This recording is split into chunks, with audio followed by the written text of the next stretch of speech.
Welcome, this is Jackie Cambridge from Cambridge Safety, and in this short video we're going to introduce general risk assessment. You can't escape from a risk assessment. All the things that you do at work, whether it's using computers, manual handling, using a chemical, there's going to be a requirement for a risk assessment. So we're going to start off looking at the general risk assessment. It's the Management of Health and Safety at Work Regulations, Regulation 3, that requires every employer to do suitable and sufficient risk assessment.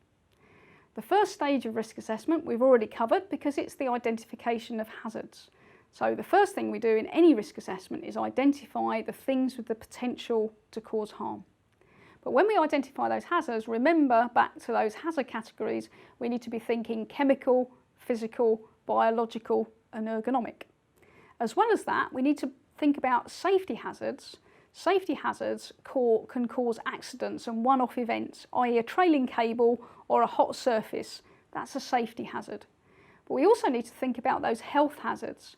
Health hazards are things that you encounter at work and at the time you don't feel any ill health or any problems, but over a period of time they can cause you injury. So things such as noise and vibration and certain hazardous chemicals, things like dust, etc. So we need to think about safety hazards and health hazards. But also when you do a risk assessment, it's not just about what you can see, you need to also inquire into maybe hazards that you can't actually see in the workplace. So you may need to talk to people, look at documents, look at accident reports, etc. to get a feel for what the main hazards are to do with this workplace and this activity. Once we've got the hazards, we move on to stage 2. Stage 2 is identifying who is at risk. Think about the people in your workplace who might be at risk.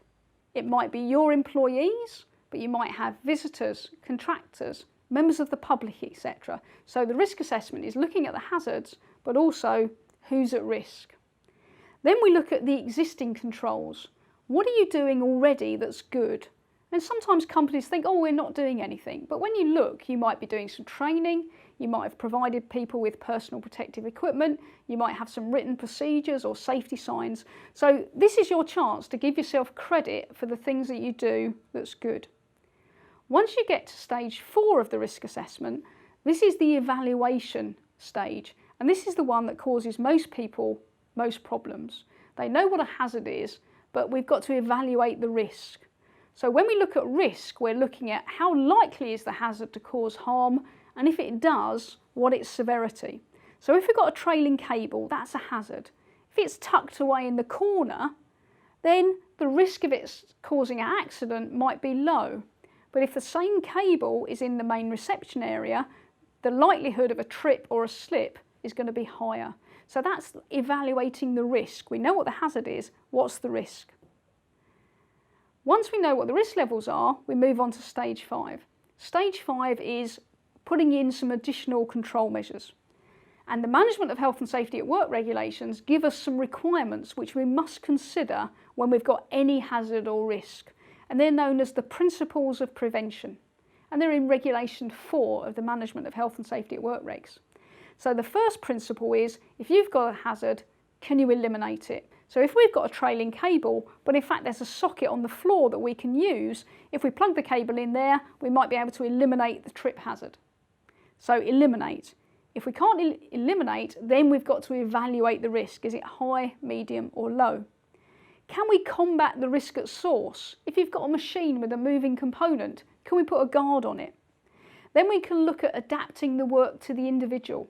As we know from ergonomics, everybody is a different size and shape. So in some cases, machinery might need to be adjustable, seating might need to be adjustable, so we can adapt it to the individual. Then we need to look at using new technology. Can we use robots or automation to reduce the risk? Then we look at substitution. Can we substitute the less dangerous for the dangerous? So if we've got a hazardous chemical that's classified as toxic, can we substitute it for a one that's less toxic, does the same thing but isn't as hazardous?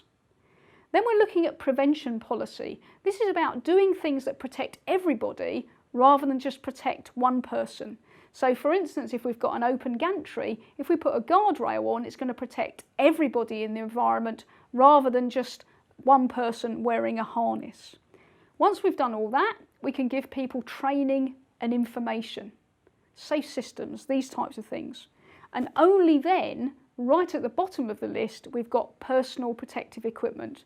So what the law is requiring us to do is work all the way through that list from the top to the bottom, rather than here's a hazard, here's your personal protective equipment. We may still need personal protective equipment, but we've got to show that we followed the rest of the principles first. Some of you may be familiar with the term hierarchy of control. Don't mix it up with the principles of prevention. They're similar but different. The principles of prevention are legal requirements.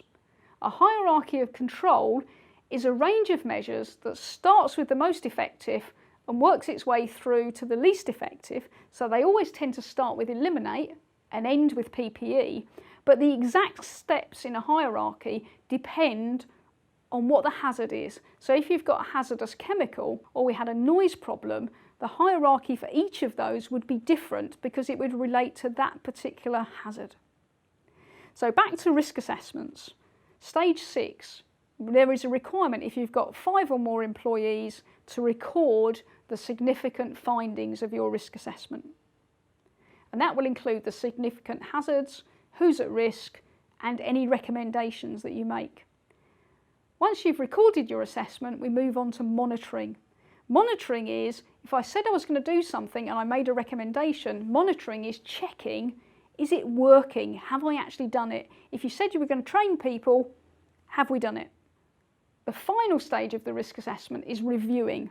So stage 8, review the risk assessment. You only have to review your risk assessment when there is a significant change, maybe a change to the environment, a change to the workforce, or when you believe it's not valid. So most people will review their assessments every year, just in case. It's a review, not a redo. So you look at the assessment, has anything changed? Are we using a new piece of equipment? Have we reorganised the workplace? So it's just about updating the risk assessment with the things that you've done, rather than redoing it completely. The Management of Health and Safety at Work regulations require us to do not just risk assessment, but suitable and sufficient risk assessments.